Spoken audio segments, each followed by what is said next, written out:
Hi YouTube. I've been kind of busy. I was at a cousin's wedding, and then I had some things come up where I had to, fix I cracked my phone screen. I had to fix that. I had a tire go flat.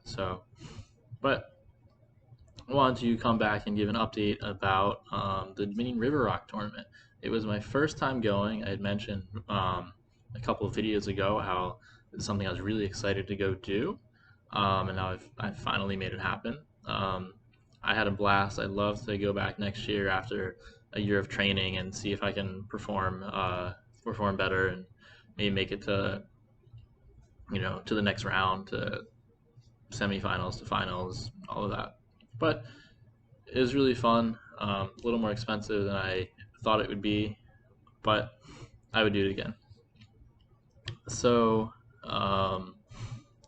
I wanted to talk a little bit about um, the whole ESG thing and how, in the context of risk management, and just think about a little bit. Think about what's the proper way to think about ESG, if your goal is to attract people looking to invest in ESG products, but also not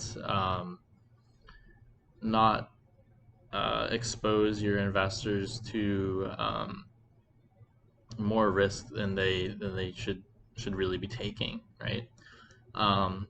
So I was discussing with another friend of mine. We work at similar roles, discussing how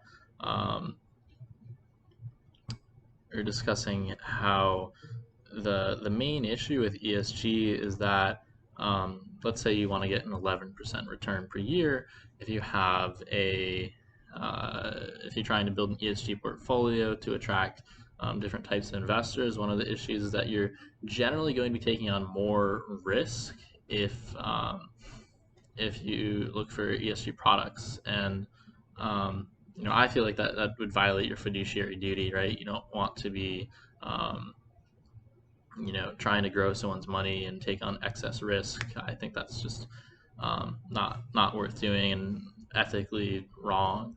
And so one of the ideas we had was just simply to apply the same filters that we would any other investment to ESG investments, and just analyze more ESG investments, and we'll um, probably find more places to put money where it's a ESG safe investment, but doesn't have you know much higher risks than a regular. Let's say you're just investing in fossil fuels, right?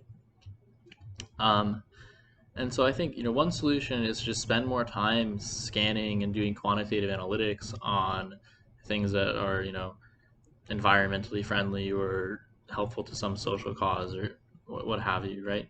Um, I think that's a better way to think about ESG than, hey, we should invest in that because I like the owls and I want to save the rainforests, right? That's those are myths, right? Um, and at the end of the day, like we want to deploy capital in such a way that it's going to make the world a better place for us, all of that. And my friend and I, we discussed um, how as people become wealthier, you'll find that they are more interested. Like the environment becomes, you have your hierarchy of values, and the environment moves up in your value hierarchy once you become wealthier, right? Once you reach a certain level of wealth, you now care about having clean air. You now care about building a proper sewage system in society. You now care about a catalytic converter.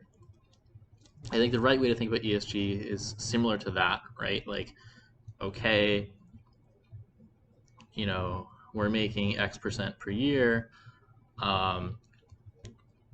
We don't mind now that our retirement is fairly secure if we're making enough returns per year. We don't mind. Yeah, let's put some money into this project over here that seems promising and meets our risk metrics. I I'm not a fan of the ESG movement, but I think what I'm describing is a perfectly fine way um, to take part in this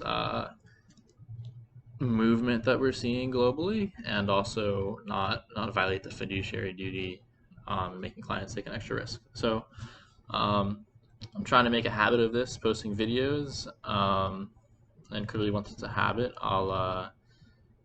I will start improve the channel. But thanks. Until next time.